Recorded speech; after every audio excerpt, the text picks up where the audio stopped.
थौरम ताबिरमलिबसिंग खुरुमजरी तांकक्सिदा अदोंगिदमक पुजरकलिबसि संगाई क्विजकी 553 सुबा तांककनि तांकक्सिदा ममांगी तांकक्ता हंजखिबा वहांसिंग निंगसिंगजबा पाउखुम हाइजबा अदुगा पाउखुम सुमना थाबिरखिबा मियोइसिंग खंगमिनरगा तांकक्सिगी ओइबा वहांसिंग हंजरकनबगिदमक सेम साजरी अहानबसी संगाई क्विज 553 सुबा ममांगी तांकक्ता हंजखिबा वहांसिंग अदु मथंग मथंग अमुक्तंग पाउखुमगा लोइनना निंगसिंगजरके अहानबो ओइना हंजखिबा वहांग अदु यलहौंगैगी मसाना अमा ओइरिबा कांग सानबा असिदा कांग खुदकाप कया लैबगे करी करीनो पांजल अमा करमना लौबगे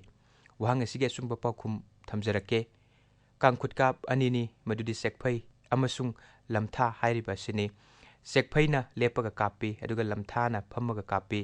सेकफै अनि तालगा हाइबदि कापदा पालगा लमथा कापी लमथा कापदा पालगा पांजल अमनि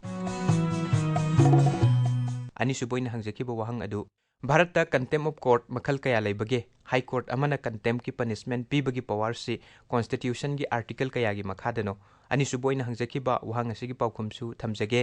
असुंबा पाउखुमना contempt of court act 1994 contempt असे सिविल कंटेम अमसुंग क्रिमिनल कंटेम हाइना मखल अनि थोंगना खाइदोए हाई कोर्ट अमना आर्टिकल 235 की मखादा कंटेम की पनिशमेंट पीबंगमे मसिन अनिसुबु वहांगी पाउखुमने अदोमना थाकिबा पाउखुमसिंग सुंगसोय सोयदना सुमलमगनि हाइना खनजै संगाई क्विज 553 सुबगी ओइना पाउखुम थाबिरक्तुना सरुक याबिखिबा मियोइसे पुन्ना मियोइ 58 नि मखोइगी मरक्तगी वहांग अनिमकी पाउखुम सुमना थाबिरक्पा मियोइगी मसिंगना यामी कना कनानो खंगमिनसे वहांग अमतंगी पाउखुम सुमना थाबिरक्पा मियोइसिंगसु यावरि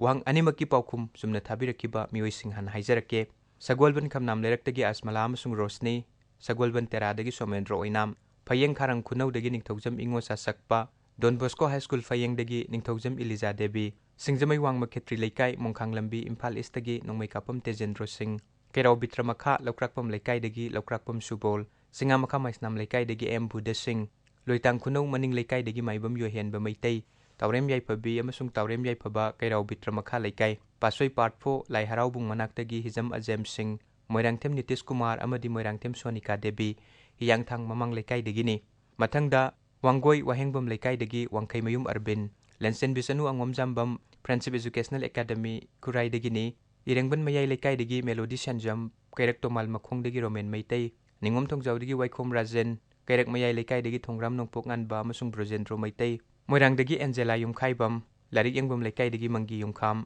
केंद्रीय विद्यालय लंफेन पात्ता तमलिबा हौबम मरक कैसाम लेकाईदगी खाइदेम हेमोचंद्र सगोलबन तेरा तोंग्रम लेकाईदगी अनिता कोनसम कोंथाखाबम मखा लेकाईदगी थौदाम इमोसौसिंग मथंगसी अहानबो ओइना सरुक याबिरकपसिंगनी मथंग मथंग हाइजरके अहानबदा लिलोंग लेहाव खोंगदगी मकक मयुम जहीर अहमद बिन खान अमसुंग जमील अहमद अरोइबदा लमजाउदगी थौनाउजम अलविना देवी अमसुंग थौनाउजम विद्यालक्ष्मी देवी मतक्ता पंजखरिबा मियोइसिंग असिना वहांग अनिमकी पाउखुम सुमना थाबिरखिबा मियोइसिंग अदुनी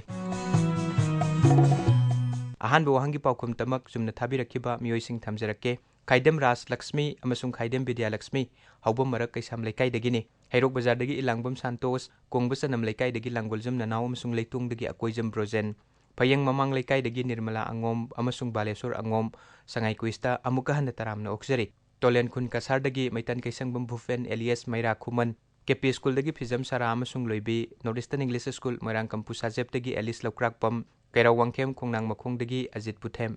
हाइरिबा मियोइसिंग असिना अहानबो वहांगी पाउखुम तमक सुमना थाबिरखिबा मियोइसिंग अदुनी अनिसुबो वहांगी पाउखुम तमक सुमना थाबिरखिबा मियोइसिंगना ngairangbam tanusri pasoi part 2 makha lekai degini ahan boina saruk yabirakpa marupni tanusri sangai kuista taramna oksari leptana saruk yabirau mathangda ningthaujam mersika tg higher secondary school da tamlibi mahairoini first mr family line campus tagi ningthaujam mananda koktruk maning lekai degi philip mangang koktruk mamang lekai degi korok sana lemba ningthaujam tinungai awang lekai degi hidang muyum devdas sharma khabam lamkhai degi tayanjam herojet Heingang Mayai लेकाईदगी पिंकी थोकसोम कक्सिंग तुरेल वांग मनिंगथौ परेंगदगी मोइरांगथेम गंगुली सिंह अमसुंग अरोइबदा Pourabi Pukhri Mapal Imphal east डिस्ट्रिक्टगी नौसा लाइखुराम हाइरिबा मियोइसिंग असिना अनिसुबु वहांगी पाउखुम तमक सुमना थाबिरखिबा मियोइसिंग अदुनी ममांगी तांकक्ता हंजखिबा वहांसु निंगसिंग मिनरे पाउखुम खंगमिनरगा कना कनाना असुंबा पाउखुम थाबिरखि हाइबसु मयाम पुन्ना तामिनरबनिना हौजिक्ति तांकक्सिगी हाइबदि संगाई क्विज 153 सुबगी वहांसिंग अदु मथंग मथंग हंगजरकलगे वहांसिंग अनिरक हन हाइजरके मुन्न ताबियो नोट तौसिनबियो अहानब वहांगदा एडजस्टेड ग्रॉस रेवेन्यू समना AGR हाइरिबसि करिनो हंदक्ता सुप्रीम कोर्टना October 13 AGR issue mari lenana pikiba adjustment adu review tawbinaba petition file tawkiba telecom operator sing adu karam bano petition asina challenge tawribasina karidano wahang amuka na haijarake adjusted gross revenue samna AGR hairibasi karino handakta supreme court na October 13 AGR issue mari lenana pikiba adjustment adu review tawbinaba petition file tawkiba telecom operator sing adu karam bano petition asina challenge tawribasina karidano अनिसुब वहांगदा खुमन निंगथौ थिंगोल हनबना पांगल गलान सोकनगे हाइदुना खुगा तुरेल मतुंग इन्ना सतखिबदा पांगल सिंग थेंगनद्रिंगैदा मयांग निंगथौ अमा लान ngamduna लानफा कया पुरक्तुना कोनुंगदा युमफम पीदुना ताहनखि हाइरिबा मयांग निंगथौ असिगी ममिंग करी कौबगे वहांग असि अमुका हन हाइजगे खुमन निंगथौ थिंगोल हनबना पांगल गलान सोकनगे हाइदुना खुगा तुरेल मतुंग इन्ना सतखिबदा पांगल सिंग थेंगनद्रिंगै मयांग निंगथौ अमा लान ngamduna लानफा कया पुरक्तुना कोनुंगदा युमफम पीदुना ताहनखि हाइरिबा मयांग निंगथौ असिगी ममिंग करी कौबगे